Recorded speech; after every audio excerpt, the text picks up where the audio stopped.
On September the 11th, enemies of freedom committed an act of war against our country. Our war on terror begins with Al-Qaeda, but it does not end there. It will not end until every terrorist group of global reach has been found, stopped, and defeated. At this hour, American and coalition forces are in the early stages of military operations to disarm Iraq, to free its people, and to defend the world from grave danger.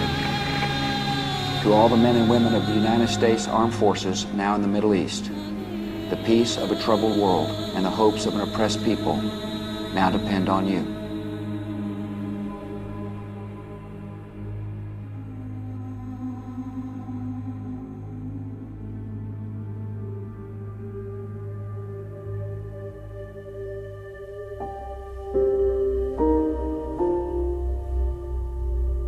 Looking back on September 11th, 2001, our nation was rocked. We were hit the hardest we had been hit since Pearl Harbor. You take a look at 9/11 and you look at the impact it had on America as a country. Where you had a 14 or 15-year-old kid in school who watched the day's events unravel and get a little feeling inside of them that said they wanted to do something. They wanted to protect their country. They wanted to protect their family.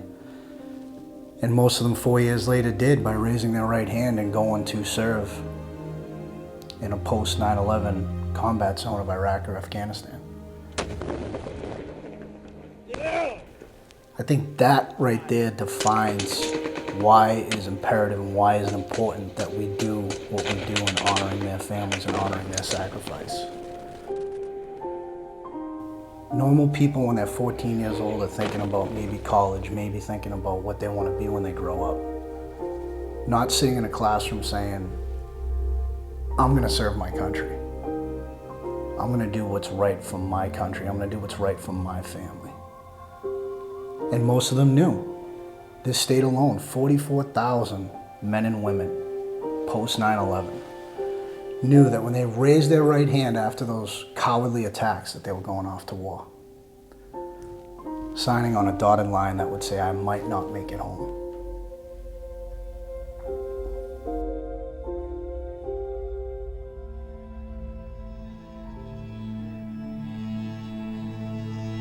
Yeah, I remember that knock so well. It was 9:45, sitting on the sofa, and the doorbell rang. My first thought was, this isn't real. He was injured. You're not going to tell me what you're here to tell me.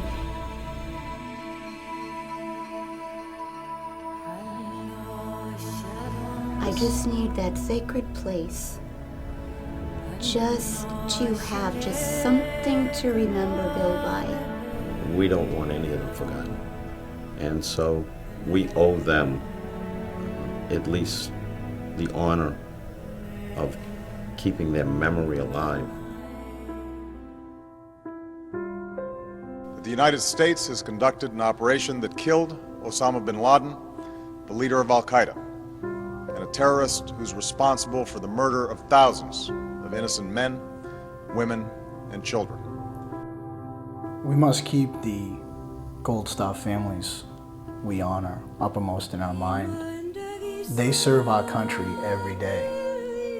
That family is still at war. People don't live what we've lived through. But we just need them to understand one simple thing. Plain and simple, they have what they have because of our fallen brothers and sisters, no matter where they served and what conflict. And they can help. They can help us. They can help the families. And they can help this nation, they can help this Commonwealth recognize those services and that sacrifice that family and that service member made.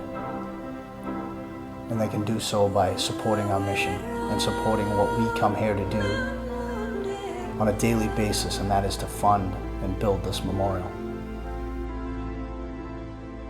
President John F. Kennedy, a Gold Star brother himself, said, "A nation reveals itself not only by the men it produces, but by the men it honors, the men it remembers." That's what we need to do. We need to remember and honor the bravest of the brave who fought and died for our country.